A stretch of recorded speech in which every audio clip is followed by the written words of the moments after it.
Voilà, c'est Marc Assongue dans le compte des questions spéciales de l'économie. Donc on est là pour donner le point de vue par rapport à l'ordonnance loi, donc à l'arrêté du Premier ministre qui concerne la suspension de la TVA sur le produit de première nécessité. Nous disons que c'est une très bonne chose, c'est une initiative ou c'est une très bonne chose pour la vie socio-économique de la population. Lorsque le Premier ministre a entrepris, il a pris la décision pourvu que le produit de première nécessité soit exempté de la taxation de la TVA. Vous savez, la TVA, c'est la taxe sur la valeur ajoutée. Et cette taxe est frappée sur la consommation. Bien que les entreprises prennent, ou c'est eux qui donnent, qui partent auprès de l'État pour donner l'argent de la TVA, mais c'est le consommateur final qui paye la TVA. Et comme c'est le consommateur final, cette décision est au profit de la population. Maintenant, il y a des impacts tant négatifs que positifs sur la vie économique du pays partant de cet arrêté. C'est-à-dire que lorsque l'État suspend ou exonère plutôt certains produits de la TVA, c'est-à-dire son assiette fiscale vient de diminuer, l'État va se... Je suis JC Sapalo Amana. J'ai un diplôme de licence en sciences économiques et gestion. Actuellement, je suis chercheur attaché à l'Université de Colosie et doctorant en sciences économiques et de gestion. En fait, merci beaucoup pour la question. La TVA, c'est la taxe sur la valeur ajoutée. C'est-à-dire, c'est une taxe qui vient pour frapper la valeur ajoutée et puis c'est sur le produit de consommation importé ou fabriqué localement. C'est ça, la TVA. En ce qui concerne la mesure de suspension de la TVA sur le bien de première nécessité, nous saluons cette mesure du Premier ministre parce qu'en finance publique, c'est le rôle même de l'État.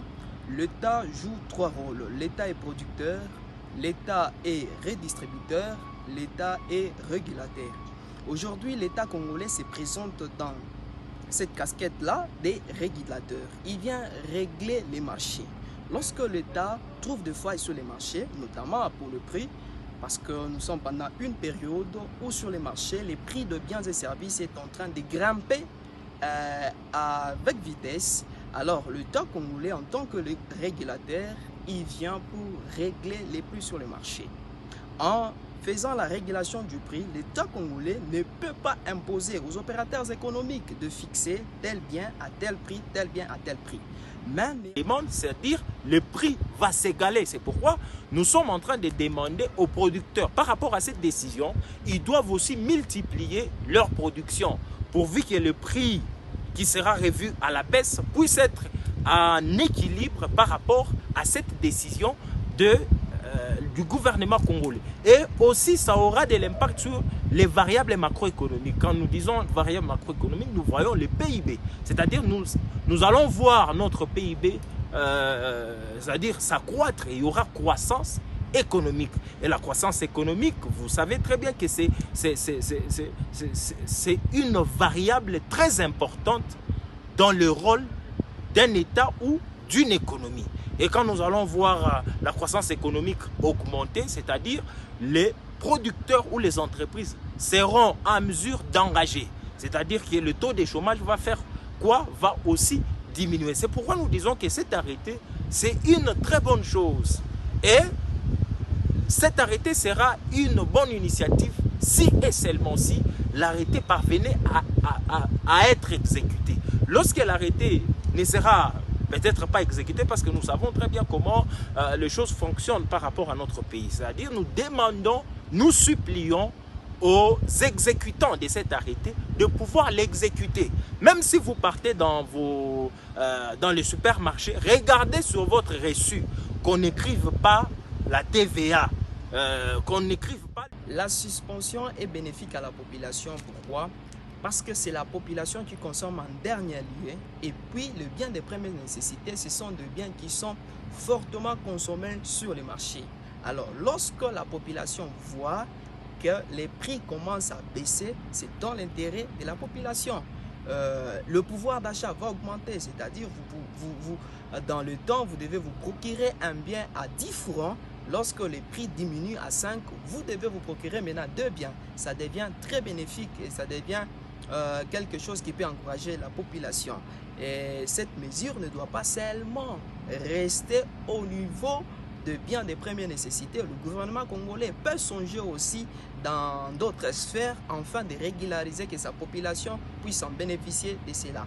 Mais néanmoins, il faut aussi ajouter une chose. En supprimant cette taxe, l'État congolais accepte aussi de diminuer ses ressources parce que c'est la taxation et l'imposition qui sont les sources de revenus de l'État congolais. Si on exonérait la TVA pendant toute une année, c'est-à-dire l'État congolais accepte de perdre tout ce qu'il devait encaisser pendant toute une période en rapport avec la TVA.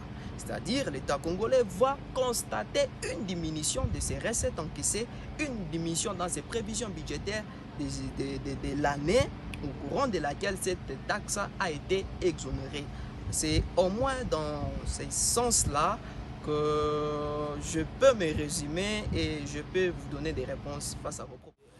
De diminuer, l'État va se priver à un temps, comme c'est une décision d'une année, c'est-à-dire il va se priver d'une certaine ponction des recettes fiscales qui l'État va prendre certains mécanismes de question de réguler, de pallier à cette situation.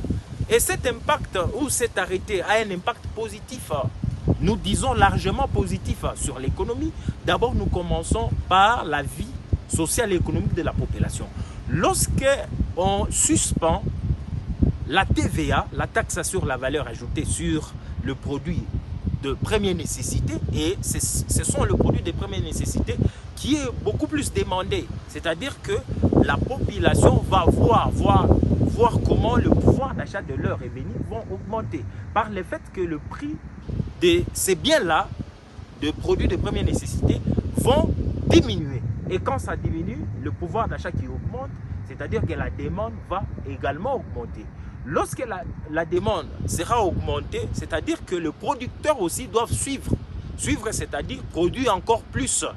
Quand les producteurs ne vont pas suivre cette demande, c'est-à-dire le prix va s'égaler. C'est pourquoi nous sommes en train de demander aux producteurs, par rapport à cette décision, ils doivent aussi multiplier leur production pourvu que le prix qui sera revu à la baisse puisse être en équilibre par rapport à cette... La TVA, c'est le dernier consommateur, comme le consommateur final, qui supporte cette taxe.